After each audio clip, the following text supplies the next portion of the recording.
Chapter 11. The School Hero. In the morning, the boys had their breakfast together silently. "I'm sure they're putting the laptop in my cupboard now," thought Billy. "It's 8:15 a.m. Suddenly, Mr. Hopkins came into the dining room. He looked angry. "All the students must go to the assembly room now," he shouted. The other students all went quickly to the assembly. "Good luck," whispered Alan to Billy. "Yes," said James to Billy. "Good luck. You'll be okay. We know you're not a thief. You're an idiot, maybe, but not a thief." All his friends laughed at this. Mr. Hopkins walked to the front of the room.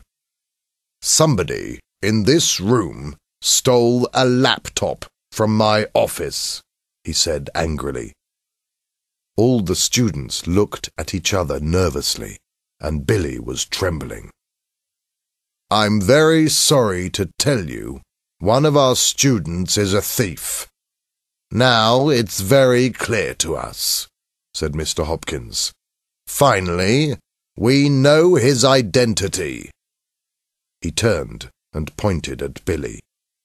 "Billy Harrison," he said loudly.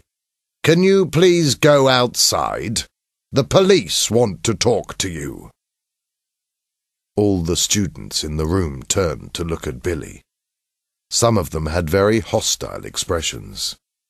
Billy was very embarrassed, and his face was red.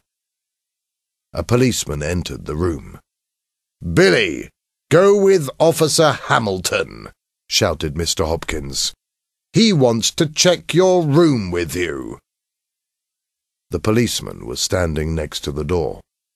Billy left his seat and walked quickly to him. "It's okay, Mr. Hopkins," said Officer Hamilton. "I'll go with Billy to his room now. You wait here. I'll be back soon." "He's very serious," thought Billy nervously as they walked to his room. "I don't think my dad spoke to him." The policeman opened Billy's cupboard and quickly found the laptop. "It wasn't me," said Billy quickly. "You must believe me. This is a big mistake. I'm not the thief." The policeman spoke very quietly. "It's okay, Billy," he said. "I know the entire story. Your dad told me everything. But I can't help you without evidence. Have you got that tape?"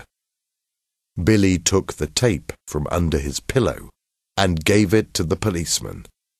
"Here's your evidence," he said in an excited voice. "It's the tape of Mr. Hopkins and Mr. Evans.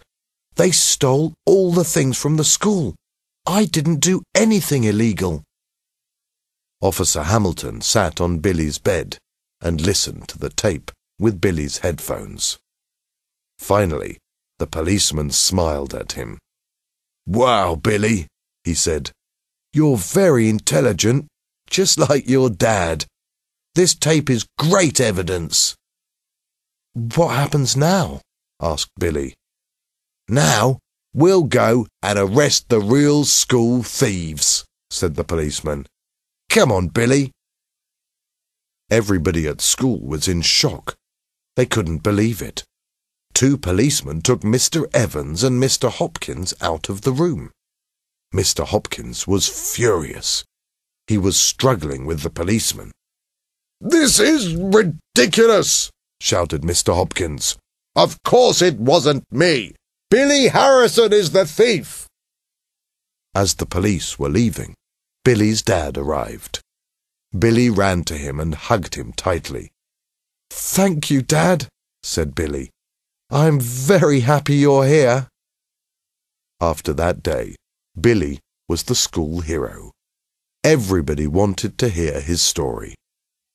"I hope school life returns to normal soon," thought Billy. "All this attention is very embarrassing." Time passed quickly, and it was nearly the end of the term. A new headmaster was starting at the school after Easter. Are your parents coming to the end-of-term party tomorrow? James asked Billy. Yes, of course, said Billy. My dad loves telling people about his son, the detective. James laughed. People will soon forget this story, he said. Enjoy being a school hero. It's more fun than being in trouble. The next day, the school was full of parents and visitors. The students were ready to go home for the Easter holiday. I'll take a final walk around the lake, thought Billy. My parents are waiting to talk to the new headmaster, and there's a long queue of parents. Billy walked slowly towards the lake. He was thinking about the last few months in his new school. I'm happy my parents chose this school for me, he thought. Suddenly, Billy felt cold air blowing around him. Why is it suddenly so cold? Thought Billy. He looked at the lake and saw a green glow moving across the water. Billy was very scared, and he couldn't move. Then he heard a strange sound. Was it a woman's voice calling, or was it just the wind? I don't believe this, thought Billy. Another green glow across the lake. Mr. Hopkins and Mr. Evans are in prison, and it's not even the 1st of February. What's happening? Then a figure appeared in the distance. It looked like a woman in a long black dress. Or was it a dark tree, moving its branches in the wind? Billy closed his eyes. I'm imagining this, he thought. He turned around and ran back to school.